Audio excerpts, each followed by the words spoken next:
Kuwait தீ விபத்தில் தமிழ்நாட்டை சேர்ந்த 5 பேர் உயிரிழப்பு. குமுதம் செய்திகளுக்கு அமைச்சர் செந்தி மஸ்தான் பிரத்யேக தகவல்.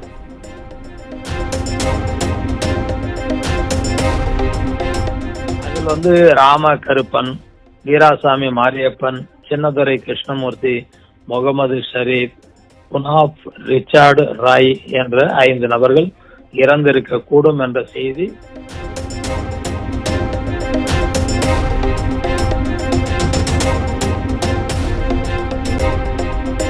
குவைத் தீ விபத்தில் உயிரிழந்த இந்தியர்களின் எண்ணிக்கை 40ஆக உயர்வு. கேரளா மற்றும் தமிழ்நாட்டை சேர்ந்தோர் அதிக அளவில் உயிரிழந்திருப்பதால் சோகம்.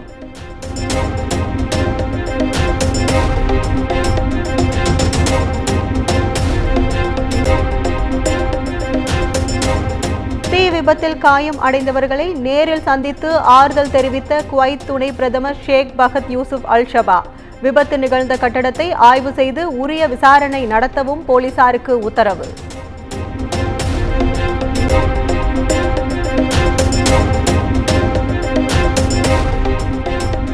குவைத் தீ விபத்து தொடர்பாக மத்திய அமைச்சரவை அவசர ஆலோசனை. அங்கு சிக்கியுள்ள இந்தியர்களை மீட்பது தொடர்பாக ஆலோசித்து வருவதாக தகவல்.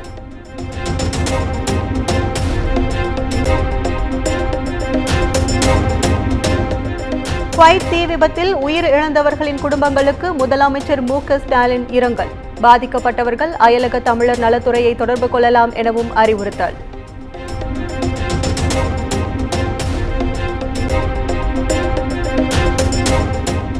குவைத் தீ விபத்தில் சிக்கியுள்ள தமிழர்களின் நிலை குறித்து ஆலோசனை நடத்திய முதலமைச்சர் மு.க. ஸ்டாலின், அயலகத்துறை அமைச்சர் செந்தி மஸ்தான் மற்றும் மூத்த அதிகாரிகள் பங்கேற்பு.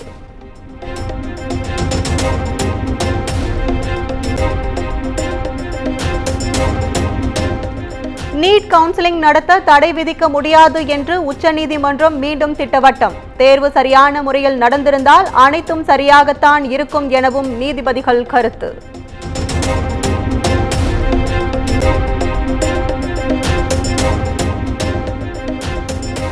நீட் தேர்வில் கருணை மதிப்பெண் பெற்ற 1563 மாணவர்களுக்கு மறுதேர்வு நடத்த உச்சநீதிமன்றம் அனுமதி.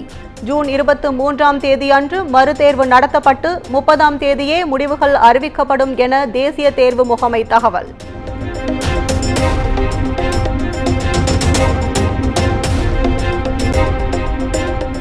நீட் தேர்வில் தொடர்ந்து குளறுபடிகள், முறைகேடுகள் அரங்கேறி வருவதாக அமைச்சர் மா. சுப்பிரமணியம் குற்றச்சாட்டு. கருணை மதிப்பெண் வழங்கப்பட்டதே ஒரு மோசடி எனவும் பேட்டி.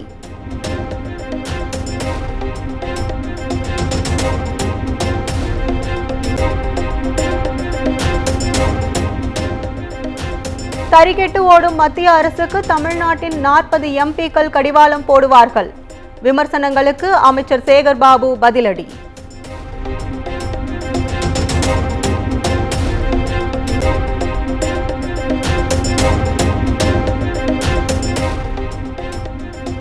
வெளி மாநிலங்களில் பதிவு செய்யப்பட்ட பேருந்துகள் வரும் 15ஆம் தேதி முதல் தமிழ்நாட்டில் இயங்க தடை விதிக்கப்பட்ட விவகாரம். அவகாசம் தேவை என்றால் ஆம்னி பேருந்து உரிமையாளர்கள் போக்குவரத்து ஆணையரிடம் முறையிடலாம் என அமைச்சர் சிவசங்கர் அறிவிப்பு.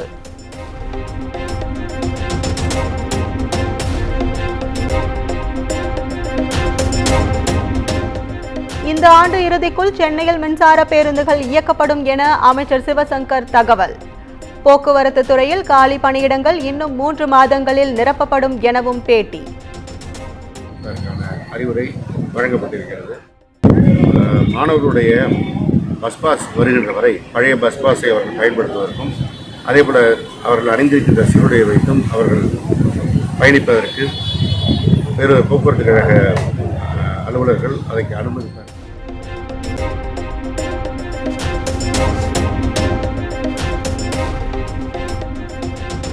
முல்லை பெரியாறு அணையில் மத்திய நீர்வள ஆணைய தலைமை பொறியாளர் ராகேஷ் தலைமையில் ஆய்வு. ஆணையின் பலத்தை நிரூபிக்கும் சுரங்க கசிவு நீரின் மாதிரிகள் சேகரிப்பு.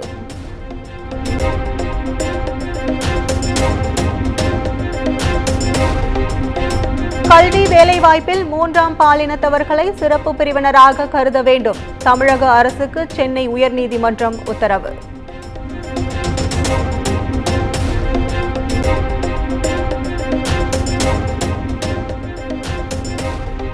கோவையில் நடைபெறும் திமுக முப்பெரும் விழாவுக்கான முன்னேற்பாடுகள் தீவிரம். கொடிசியா மைதானத்தில் விழா நடைபெறும் நிலையில் விறுவிறுப்பாக நடைபெற்று வரும் பணிகளை ஆய்வு செய்த அமைச்சர்கள்.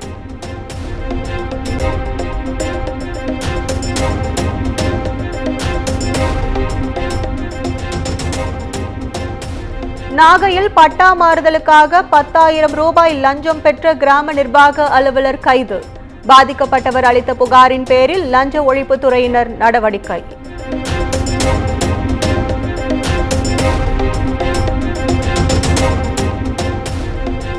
பழனி அருகே விவசாய நிலங்களை சேதப்படுத்தி வரும் காட்டு யானைகளை விரட்டும் பணி தொடக்கம்.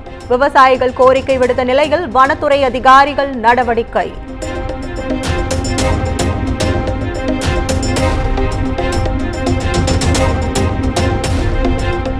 தென்காசி மாவட்டம் சிந்தாமணி பேருந்து நிலையத்திற்குள் வராத அரசு பேருந்துகளால் பயணிகள் அவதி. உரிய நடவடிக்கை எடுக்க போக்குவரத்து துறைக்கு மக்கள் கோரிக்கை.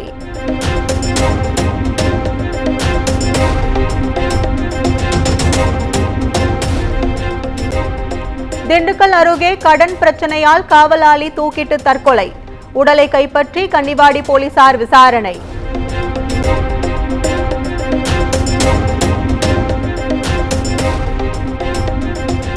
புதுச்சேரி ரெட்டியார்பாளையத்தில் விஷவாயு தாக்குதல் சம்பவத்தின் எதிரொலியாக அப்பகுதியில் உள்ள 2 பள்ளிகளுக்கு வரும் 17ஆம் தேதி வரை விடுமுறை. அப்பகுதி மக்கள் கழிவறைகளை பயன்படுத்தவும் தடை விதிப்பு.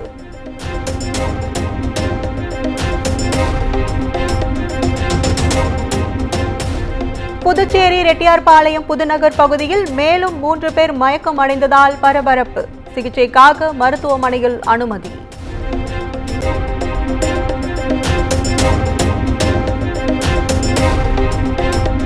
G7 உச்சி மாநாட்டில் பங்கேற்க இத்தாலி புறப்பட்டார் பிரதமர் நரேந்திர மோடி. இன்று முதல் வரும் 15ஆம் தேதி வரை 3 நாட்கள் மாநாடு நடைபெறுகிறது.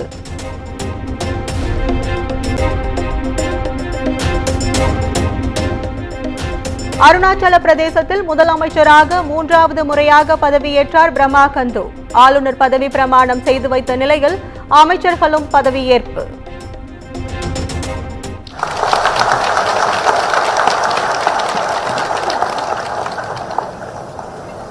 Pema Khandu, do swear in the name of God that I will bear true faith and allegiance to the Constitution of India as by law established. That I will.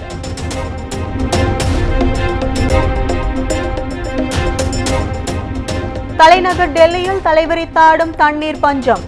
காலி குடங்களுடன் தண்ணீர் லாரியை துரத்தி சென்ற பொதுமக்கள்.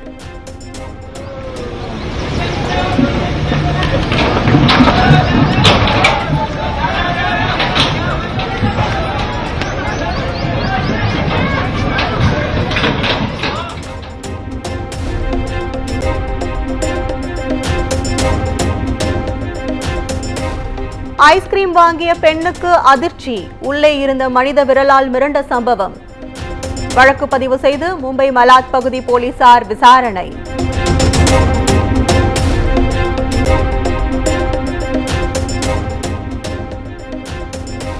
டெல்லியில் நிலவும் கடும் தண்ணீர் தட்டுப்பாடு. தண்ணீர் விநியோகம் குறித்து உயர் அதிகாரிகளுடன் ஆம் ஆத்மி அமைச்சர் அதிசி நேரில் ஆய்வு.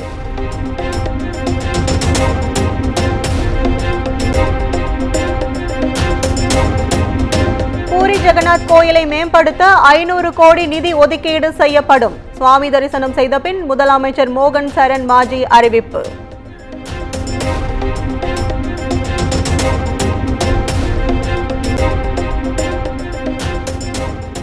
தொடர் தாக்குதல் எதிரொலியாக ஜம்மு காஷ்மீரின் குப்வாராவில் தீவிரவாத தடுப்பு படையினர் அதிரடி சோதனை.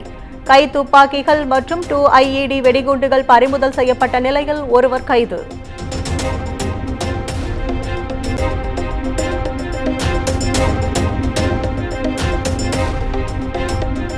SpaceX டெஸ்லாவில் பணிபுரிந்த பெண்களுடன் எலான் மஸ்க் உல்லாசம். பயிற்சிக்காக வந்த பெண்ணிடமும் உறவில் இருந்ததாக அமெரிக்க பத்திரிகை பரபரப்பு குற்றச்சாட்டு.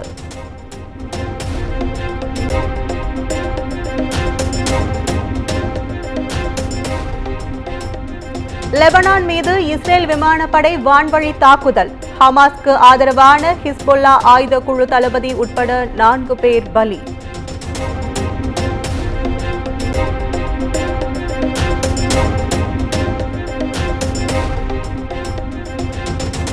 ஆப்பிரிக்க நாடான காங்கோவில் குவா நதியில் படகு கவிழ்ந்து விபத்து. 21 குழந்தைகள் உள்ளிட்ட 86 பேர் நீரில் மூழ்கி உயிரிழந்த சோகம்.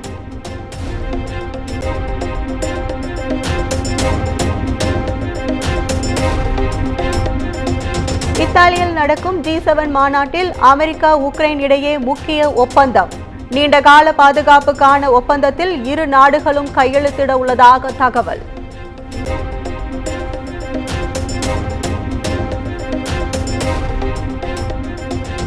T20 உலகக்கோப்பை தொடரில் சூப்பர் 8 சுற்றுக்கு முன்னேறிய மேற்கு இந்திய தீவுகள் பலம் வாய்ந்த நியூசிலாந்தை 13 ரன்கள் வித்தியாசத்தில் வீழ்த்தி அசத்தல்.